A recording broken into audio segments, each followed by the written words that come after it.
Hi friends, എല്ലാവർക്കും നമസ്കാരം. ഇന്ന് തയ്യാറാക്കാൻ പോകുന്നത് ഒരു പൊക്കവടയാണ്. സാധാരണ തയ്യാറാക്കുന്ന പൊക്കവടകളിൽ നിന്ന് വ്യത്യസ്തമായിട്ടുള്ള ഒരു പൊക്കവടയാണ്. ബ്രെഡ് കൊണ്ടുള്ള ഒരു പൊക്കവടയാണ് തയ്യാറാക്കുന്നത്. അപ്പോൾ അതെങ്ങനെ തയ്യാറാക്കണം എന്ന് നോക്കാം. അതിനു മുന്നേ ഈ ചാനൽ നിങ്ങൾ ആദ്യമായിട്ടാണ് കാണുന്നതെങ്കിൽ ഒന്ന് സബ്സ്ക്രൈബ് ചെയ്തേക്കണേ.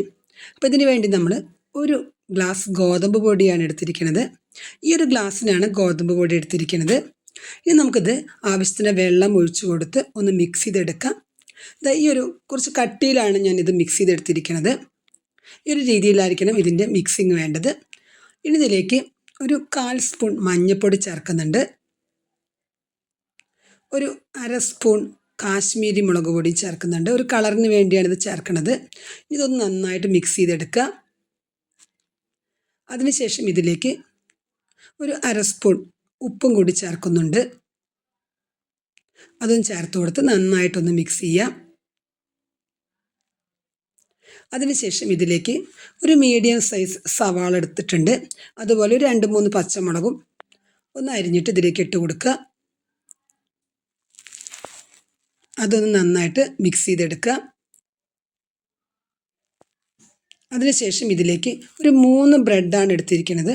ആ 3 ബ്രെഡ് ഒന്ന് ചെറുതായിട്ട് കട്ട് ചെയ്ത ശേഷം ഇതിലേക്ക് ഇട്ട് കൊടുത്ത് ഒന്ന് ജസ്റ്റ് ഒന്ന് മിക്സ് ചെയ്താൽ മതി. നന്നായിട്ട് ഇത് മിക്സ് ചെയ്യേണ്ട ആവശ്യമില്ല. ഒന്ന് ജസ്റ്റ് ഒന്ന് അതൊന്ന് മിക്സ് ചെയ്തെടുക്കുക.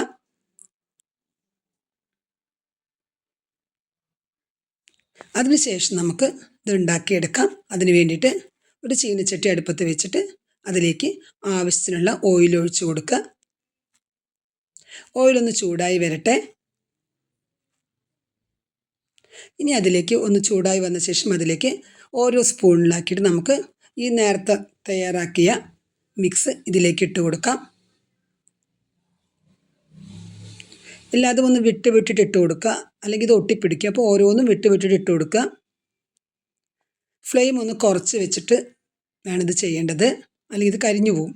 അപ്പോൾ അതാ ഓരോ സൈഡും ഒന്ന് ഫ്രൈ ആയി വന്നാൽ ഒന്ന് മറിച്ചിട്ട് കൊടുക്കാം. അപ്പോൾ ഓരോ സൈഡും ഫ്രൈ ആയി വന്നു. നല്ല ക്രിസ്പി ആയിട്ടുള്ള ഒരു പൊക്കവടയാണിത്. അപ്പോൾ നമുക്കിതൊന്ന് കോരി മാറ്റാം. ഇനി അടുത്ത് നമുക്ക് ഇതുപോലെ ഒന്ന് തയ്യാറാക്കി നോക്കാം. എപ്പോഴും ഫ്ലെയിം കുറയ്ക്കണം, അത് പ്രത്യേകം ശ്രദ്ധിക്കണം. അപ്പോൾ ഇടയ്ക്കിടയ്ക്ക് നമുക്കൊന്ന് ചൂട് കുറവാണെങ്കിൽ ഒന്ന് കൂട്ടിക്കൊടുക്കുക, പിന്നെ ഫ്ലെയിം ഒന്ന് കുറച്ച് കൊടുക്കും വേണം. അങ്ങനെ നമുക്ക് ഓരോന്നായിട്ട് തയ്യാറാക്കിയെടുക്കാം.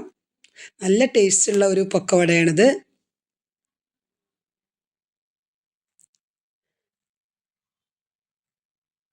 അപ്പോൾ വൈകുന്നേരങ്ങളിൽ ചായയുടെ കൂടെയൊക്കെ ഇടയ്ക്കൊന്ന് നമുക്ക് ഈ രീതിയിലൊന്ന് തയ്യാറാക്കി നോക്കാം.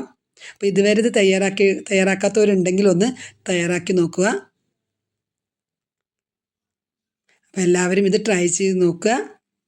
ഇത് ഇഷ്ടമായിട്ടുണ്ടെങ്കിൽ ഒന്ന് ലൈക്കും സബ്സ്ക്രൈബും ചെയ്യാൻ മറക്കല്ലേ.